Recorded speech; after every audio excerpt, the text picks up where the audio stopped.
Hi everyone, welcome to another episode of Guppuccino.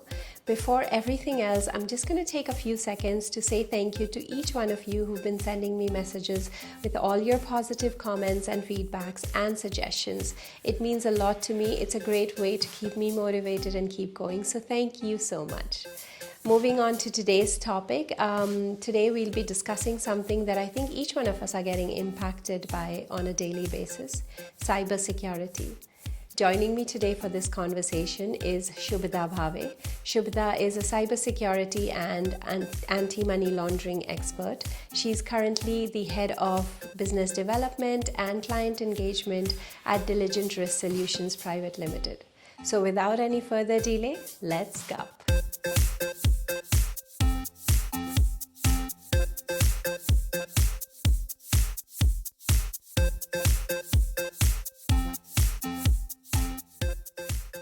Thank you so much, Shubhada, for joining me today for this conversation. I think it's extremely important to have this conversation because in today's time, or rather today's time is when people are really deeply submerged into the digital world more than ever.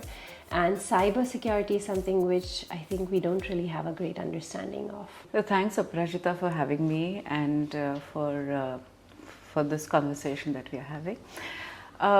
Cybersecurity, as you were saying, is really very important, and it's actually a different world that we are connected to. It's just we have a physical world and we have the virtual world.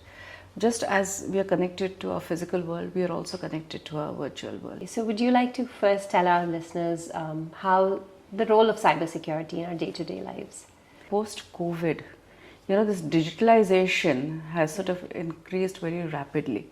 And therefore, our connection to that virtual world is probably more greater than our connection to the virtual world that was a few years ago. And that's where, and that's where cybersecurity comes in. Cyber is the virtual world that we are connected to so deeply. So we do our online shopping there, we do our banking there, we find our educational resources there, we meet people there.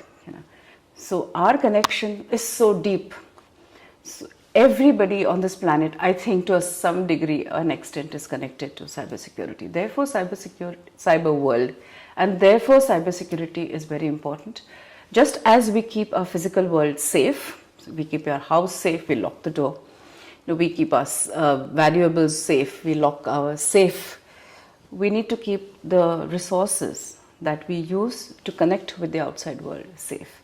So let me tell you a little bit more about the internet that we use to serve the outside world. So typically it is divided into three groups. One is the surface web, then you have the deep web, and then you have the dark web. Okay. So surface web is what we use to, do all our searches on. We access Times of India, we access Straits Times. We use a surface web, we Google, we use the search engine. So like the usual online platform that I go to is the surface web. Exactly. Okay. But Aprajita, it only constitutes 4% of the internet that is available. Oh. Around 80% of internet is what we call as the deep web. So which is hidden behind a firewall. So it could be your online banking platforms that you're using, it could be your shopping, it could be the movies that you watch, Netflix.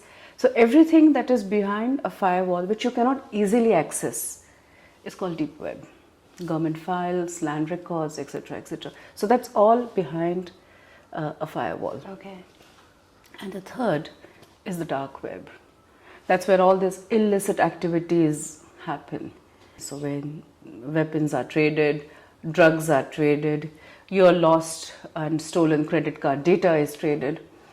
There is also some element of good things that happen there. If, for example, you need to raise an issue, you can actually go and raise an issue there because everything is anonymous.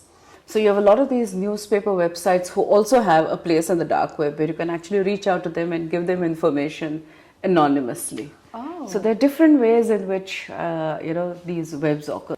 Okay, that's very interesting. Yeah. So I had this thing. For WhatsApp, for example, every time I re-log into my WhatsApp or sometimes the message just pops up saying that your messages are encrypted.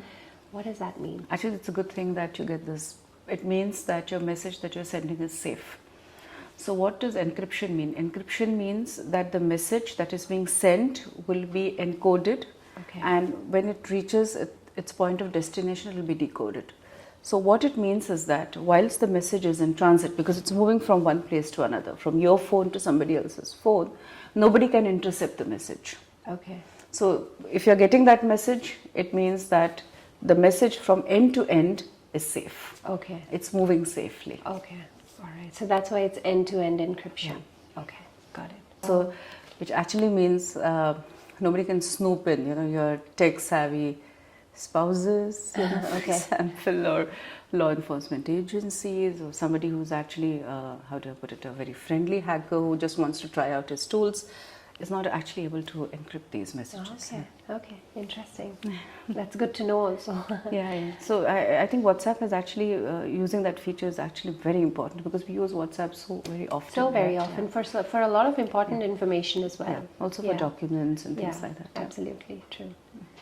So, cyber attacks are, it's been heard of with big organizations, but I don't think it's obviously confined to, high-profile organizations or high-profile identities for that matter. I mean, even people like me, common man, can face it. So, what are some of the common cyber attack methods that we can face? Yeah.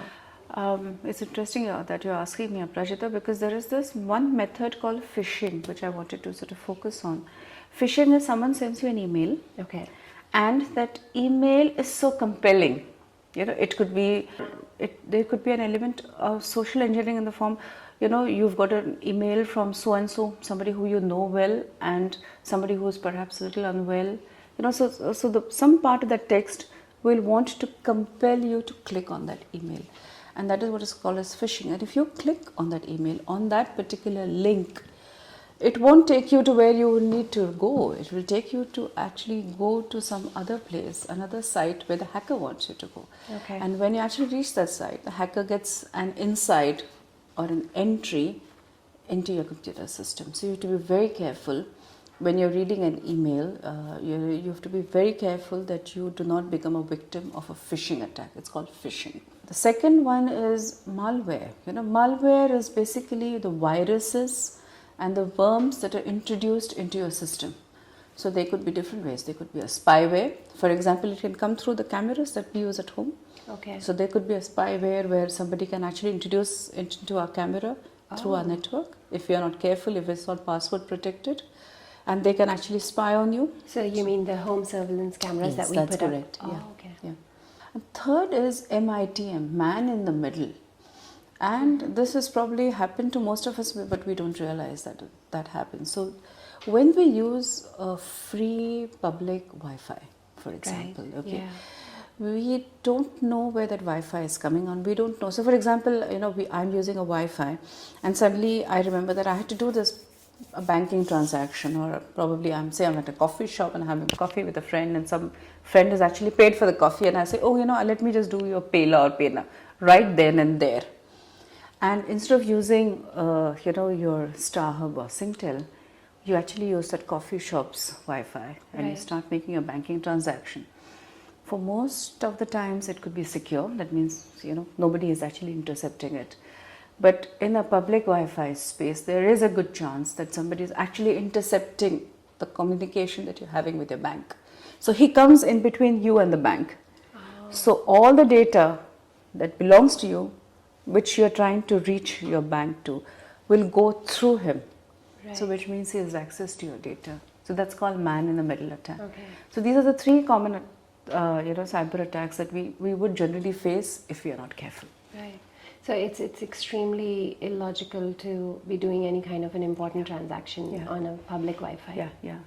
Okay. If we really have to do it, we have to really come out of public Wi-Fi, and then use our the Singtel or any StarHub or any other communications to. And I think the way people normally do it is that normally we're very we are very quick at doing that. Some we have to pay for. We quickly pay off. We can go back home and then do it. I'm sure waiting for 5-6 hours wouldn't really matter. True, yeah. Okay. So these are some of the common modes of cyber attack, but what are some of the uncommon attacks, methods? So as you say, they're uncommon. So two things that come to my mind. One is a 0-day exploit, which is, so this happens to all of us, but we don't know, and this will happen because we don't update or patch our systems on time. So whenever a security update or a security patch comes through, it is important that we update. If we don't, what has happened is that at the end of at the level of, say, iPhone manufacturer, they have noticed that there is a vulnerability, for example, which is called a 0-day vulnerability. That means that there is a problem with the software and there is a window through which a virus can enter into the software. Okay. Therefore, they create a patch very quickly to make sure that the security systems are updated, and then they send a patch to you and they say that please ensure that you update it so that your system remains safe. And the other is a DOS attack, denial of service, because they are not able to offer service. Okay. So that is another attack which is uncommon. So it's not an everyday attack. It could be happening, but not to us as consumers. Right, okay. So, in case of an attack, right, your data gets stolen. Yeah. What happens with that data?